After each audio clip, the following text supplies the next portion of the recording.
Hey, what's going on everyone, and welcome to this video. This is a video that I've been wanting to do. People have been asking me recently, what do you think of H1Z1? A lot of you do know I play a ton of DayZ. DayZ is by far one of my favorite games, and I love it. I mean, I've put hundreds of hours into the game, as most of you have seen by my live streams, by my videos that I do, hundreds upon hundreds of hours into DayZ Standalone now, and I love the game. There's a new game now coming out called H1Z1, and it's a open world survival game, just like DayZ is. Very similar to it. People are really comparing this game to DayZ and Rust, but more DayZ. So in this video, I'll be just discussing H1Z1 versus DayZ, talking about my opinions, what the release of this new game will do to DayZ, what kind of an impact it can have on DayZ, and the goods and the bads about both of these games in this video. So let's get right into it. And before getting into all the game details and stuff like that, I do want to point something out. A lot of people are going to be going into this saying, you know, no game should try to copy DayZ. We already had some games try to do that and they failed. Nothing should try to be like DayZ. DayZ is its own thing. But I want you guys to realize that competition is good. Competition is good for us. It's good for all the gamers. And what it does is it makes devs want to be more creative. When a developer sees another game trying to do what they're doing and trying to do it better, they're going to try to be creative to keep their fan base and not lose all their players. So yes, competition is good. We want competition and we want more games out there. We don't want, just one game taking over. If a game can do it better, that's going to be a lot of competition for the developers, and it's going to make them work harder than they are to make their own game better. So I do want you guys to keep that in mind as we're going into this and discussing the two games. Keep in mind that competition is good. Now, starting off with one of the biggest things about this game is that this game is going to be free to play. So you won't have to pay for this game unless you want early access, which is going to be happening in about 4 to 6 weeks from now. We will be getting early access, and if you want to get into that, you can pay $20. But if you don't want to get into early access alpha, then that's fine. You can just wait for the game, and they're saying that the game will be free to play. So that's pretty cool. It can actually be a really good free-to-play game if microtransactions don't ruin it. We'll have to wait and see.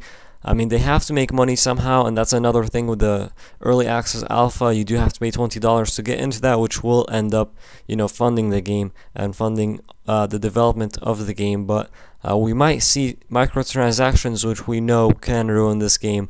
Hopefully they won't, but we'll have to wait and see how that goes. Okay, so now we can get to some of the features that the game does have. Of course, it does have zombies. This is a zombie survival game. It does also have nighttime and daytime, so it has a day to nighttime cycle that happens in the game. So that's going to be pretty cool. And something to point out about that, just something that I do want to talk about here for a little bit, is that if you guys have noticed how DayZ has not been able to really make their nighttime really all that popular. I mean, I have forgotten about nighttime. No one plays nighttime DayZ, and the reason for that is that it wasn't very enjoyable. So if this game can pull that off better than DayZ Standalone did, then that's going to be something that attracts a lot of players that enjoy playing during the night and attracts them to H1Z1. We'll see what happens. We'll see if this game can pull off better than DayZ Standalone did, and if they can, that's gonna be some competition. So what that's gonna do is have the DayZ developers probably start working on trying to make their nighttime experience a little bit more enjoyable. That's what I was talking about with competition at the beginning of this video, and we're seeing it right here already, and we'll have to wait and see if they can do that better. But so far there has only been one screenshot released, and that's the one that you see on the screen. Hopefully we do get some more info about the nighttime experience on H1Z1, and we'll get to figure out if it will be a better one than DayZ's nighttime experience. But let's move on to some of the other features that this game does have. Of course, it does have player versus player, so PvP will be in the game. And they are also talking a lot about base building, town building, and the ability to do a lot of crafting in this game. They're saying crafting will be one of the biggest things about this game, and also the ability to burn down other things that other players build. So that's going to be very interesting to see in here.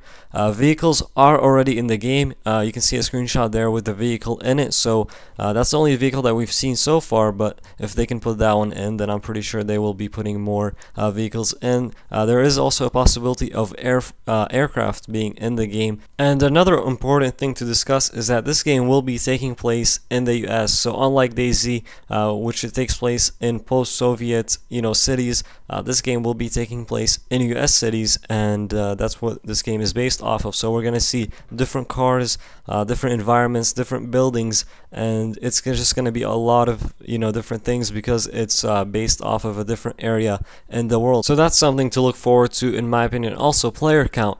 Now, I don't know if they're gonna be able to pull this off, but they're talking about thousands of players being able to get in here.